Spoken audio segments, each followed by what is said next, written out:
salida de mi Larao salí muy triste. Dejé a mi madre que está llorando. También mis ojos lloró bastante luego la vi. No llores madre, no llores padre, volveré pronto.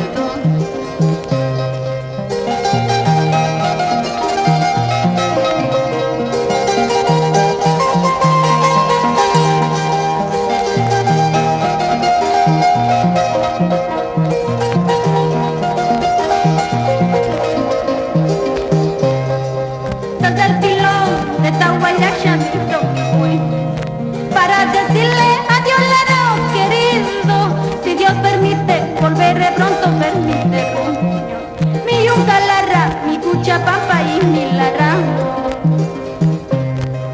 Desde el pilón de Tahuayasha miro mi sueño, para decirle adiós Larao querido, si Dios permite volveré pronto ver mi terruño, mi yunta larra, mi cucha pampa y mi Larao. Por eso digo, nunca volveré a Larao.